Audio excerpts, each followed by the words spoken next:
Selamat petang, salam sejahtera. Bongkar, jangan tak bongkar sampai terlonde, sampai aku tersasul-sasul pula kata malam ini.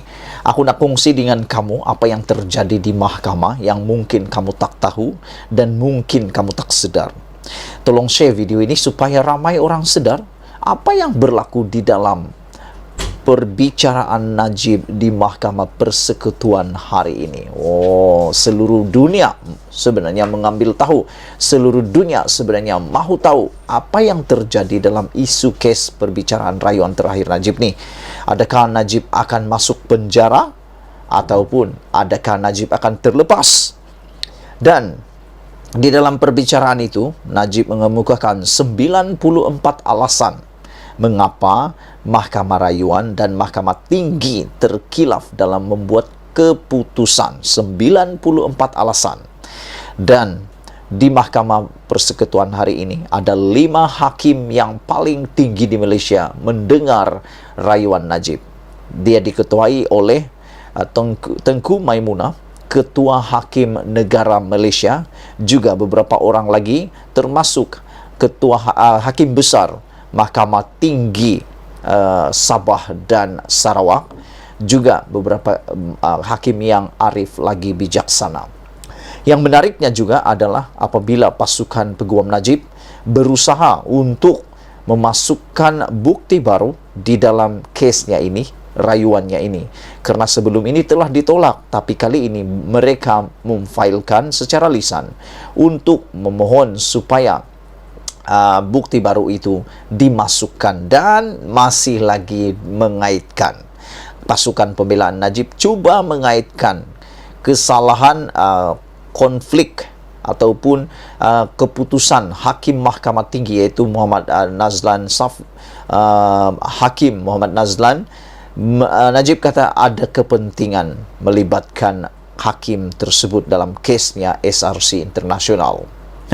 Itu yang mengejutkan. Namun demikian, yang lebih membuatkan kita menjadi agak gembira apabila permohonan Najib dikatakan oleh pendakwaan sekadar kemuka bukti baru adalah taktik lengahkan kes. Ramai netizen di seluruh Malaysia menganggap teknik perbuatan ataupun tindakan-tindakan Najib yang terkini dilakukan oleh Najib sebenarnya bukan untuk mahu menang. Sebab sudah terbukti Najib kalah. Tapi Najib buat semua ini menurut netizen adalah untuk melengah-lengahkan kes. Jadi aku pun setuju seperti dikatakan oleh pendakwaan ini, pihak pendakwaan, bahwa Najib kemukakan bukti baru adalah untuk taktik lengahkan kes. Yang aku hairan, apa tujuan sebenarnya Najib mahu melengah-lengahkan kes ini?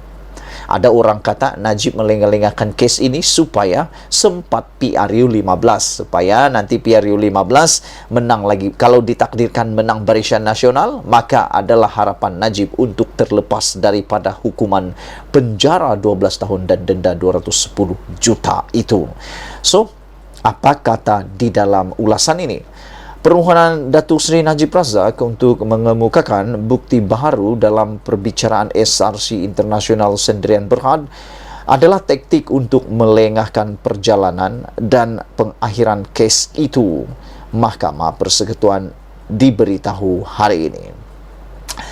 Timbalan Pendakwa Raya ad hoc Datuk V. Sitabaram berhujah bahawa permohonan itu difailkan untuk memanjangkan prosiding kes SRC bagi tujuan kolateral kerana bukti kumulatif yang ingin dikemukakan oleh bekas Perdana Menteri itu boleh didapati oleh beliau semasa perbicaraan dan dalam apa jua keadaan adalah tidak relevan dengan rayuan di hadapan Mahkamah Persekutuan, katanya. Yang arif, sebelum prosiding kes ini bermula pada April 2019, semua orang tahu bahawa Hakim Perbicaraan Datuk Muhammad Nazlan Muhammad Ghazli pernah berkhidmat di Maybank, kata pendakwaan, kata Sitabaram.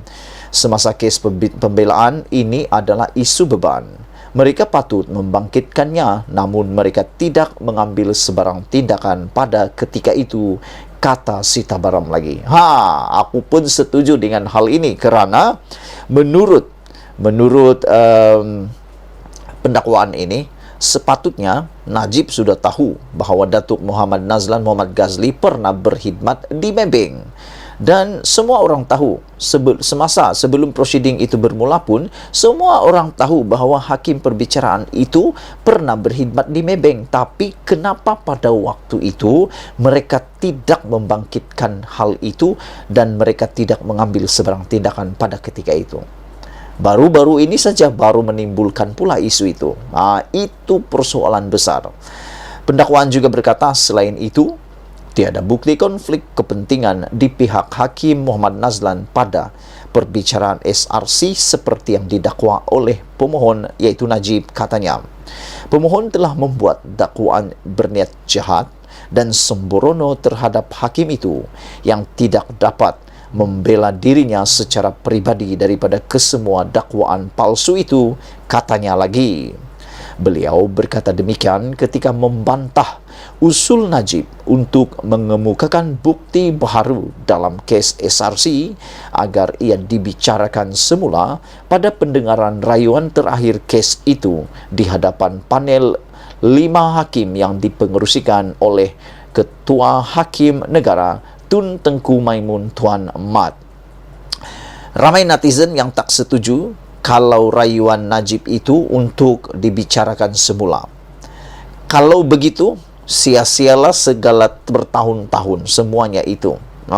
Dan kenakan hati-hati sebab nanti akan jadi duluan kepada kes-kes yang akan datang.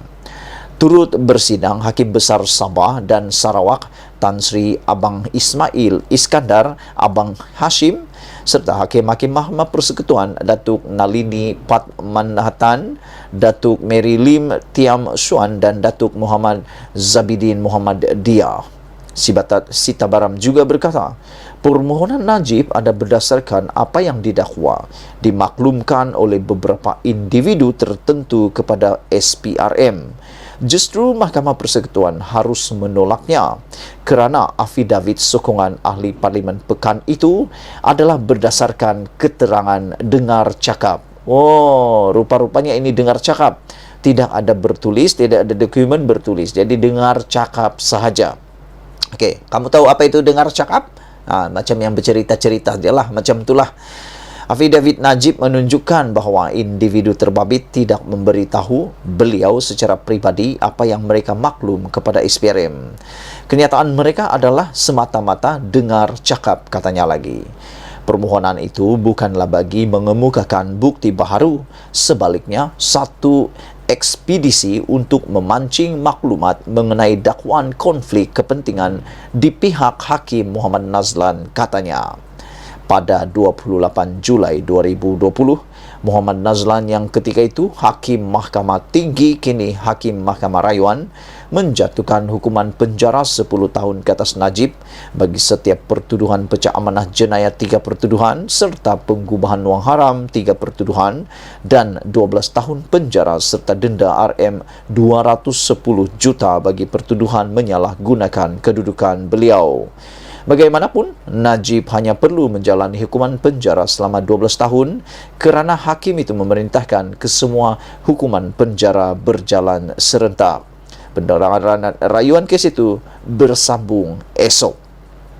Itu dulu untuk kali ini. Jangan lupa kamu tinggalkan komen anda berkaitan dengan permohonan Najib ke muka bukti adalah taktik lengahkan kes. Adakah anda bersetuju dengan pihak pendakwaan iaitu V. Sitabaram ini bahawa semua taktik yang dilakukan Najib ini sebenarnya bukan mengemukakan bukti baru tetapi sekadar untuk melengah-lengahkan masa, dan yang paling penting menurut V. Sitabaram adalah untuk memancing. Apa yang Najib mau lakukan katanya adalah memancing maklumat mengenai dakwaan konflik kepentingan di pihak Hakim Muhammad Nazlan. Dan yang lebih penting lagi, kata pihak pendakwaan ini, semua orang tahu bahawa Hakim perbicaraan Datuk Muhammad Nazlan Muhammad Ghazli pernah berkhidmat di Maybank sebelum ini. Banyak maklumat boleh diketahui semua orang. Itu dulu untuk kali ini. Malaysia kita punya, kita jaga sama-sama, cintai Malaysiaku. Kita jumpa lagi, bye-bye.